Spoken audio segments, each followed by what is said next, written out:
Bagaimana cara Dubov menciptakan kelemahan pada pertahanan lawan? Kita akan melihatnya pada game ini ketika melawan pecatur Spanyol, Jaime Santos Latasa. Game ini terjadi pada kejuaraan Eropa usia 12. Putih memulai dengan D4, Dubov membalas D5, setelah C4, E6, lalu kuda F3. Dubov kemudian mendorong C6. Dengan demikian, struktur pionnya menjadi sangat baik, akan tetapi gajah petak terangnya ada dalam masalah pengimbangan.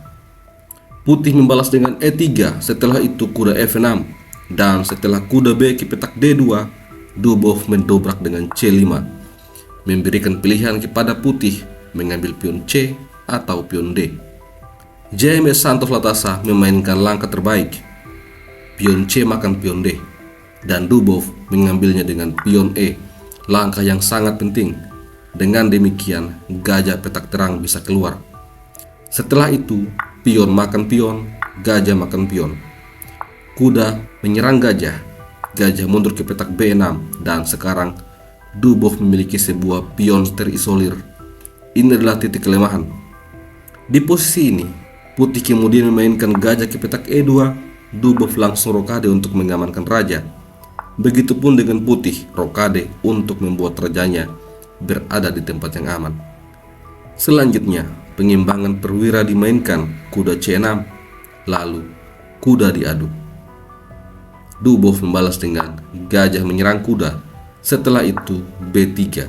Kemudian terjadi pertukaran kuda, kuda makan kuda, dan gajah makan kuda menyerang benteng. Langkah ini membuat putih juga akan memiliki pion isolasi. Tentu saja, jika menteri makan gajah, maka gajahnya akan jatuh. Putih akan kalah perwira.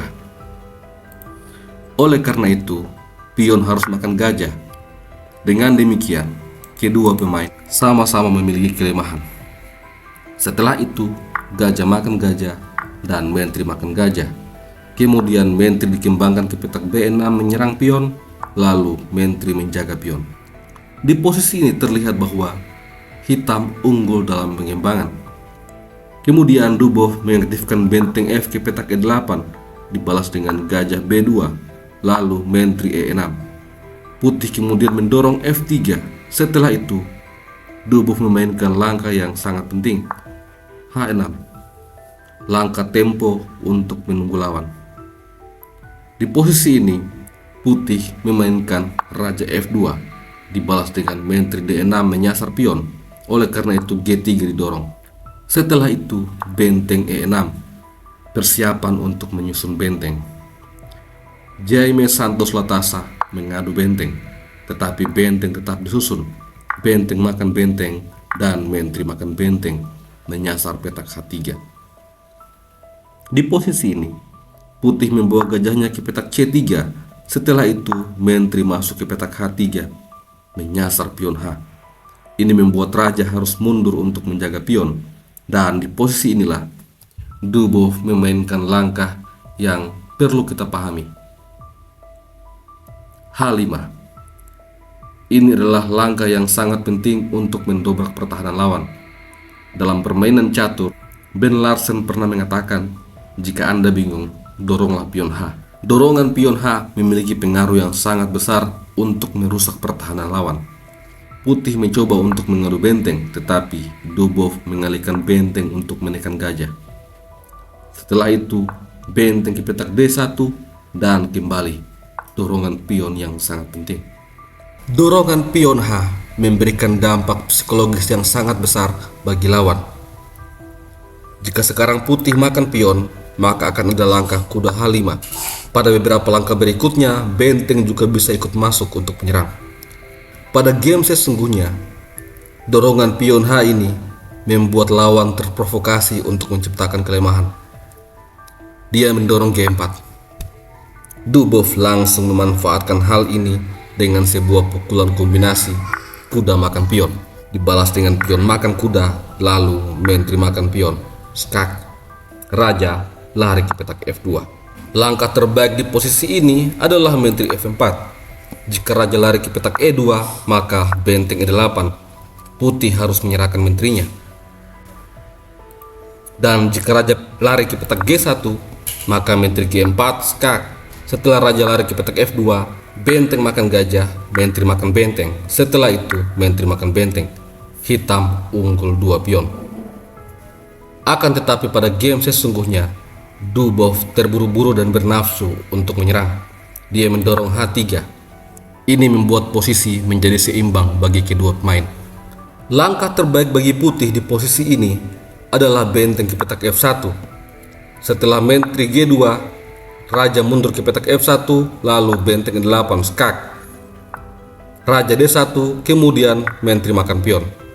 Posisi ini masih cukup seimbang. Akan tetapi pada game sesungguhnya, putih membuat kesalahan dengan memainkan benteng G1. Ini langsung dibalas dengan menteri F4 skak. Hanya ada 2 tempat pelarian bagi raja putih. Jika raja lari ke petak E2, maka menteri makan pion, skak, dan menyerang benteng. Setelah menteri mundur ke petak F1, menteri F4 kembali skak. Raja E2, benteng E8 skak. Raja lari ke petak D1, benteng E3 menyerang menteri dan juga gajah. Apabila menteri diadu, maka benteng F3 menyerang menteri. Setelah menteri E1, H2. Benteng mungkin bisa pergi ke H1, akan tetapi benteng E3 kembali menyerang menteri. Dan setelah menteri kembali diadu, menteri makan menteri. Benteng makan menteri. Lalu benteng G3, ancaman mengadu benteng. Raja lari ke petak E2 akan dibalas dengan benteng G1. Hitam betul-betul unggul. Langkah terbaik di posisi ini adalah menutup skak dengan menteri. Akan tetapi putih tidak melihat hal itu. Dia memilih untuk melarikan raja ke petak E1. Ini langsung dibalas dengan menteri C1 skak. Raja F2, lalu menteri makan gajah.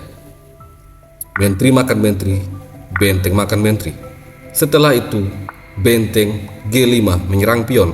Akan tetapi benteng C2 skak. Setelah raja G3, benteng G2 kembali skak. Sampai di sini, hitam langsung menang karena putih menyerah. Jika raja lari ke petak H4 untuk menjaga benteng, maka benteng makan pion. Dan setelah raja makan pion misalnya, maka benteng akan menjaga pion. Strategi selanjutnya adalah mendorong pion yang ada di sayap menteri. Itulah game yang sangat menarik dari Dubov. Jika ini adalah pengalaman pertama Anda di channel ini, segera tekan tombol subscribe agar Anda tidak ketinggalan video terbaru selanjutnya. Sampai jumpa lagi, salam Gens Unasumos.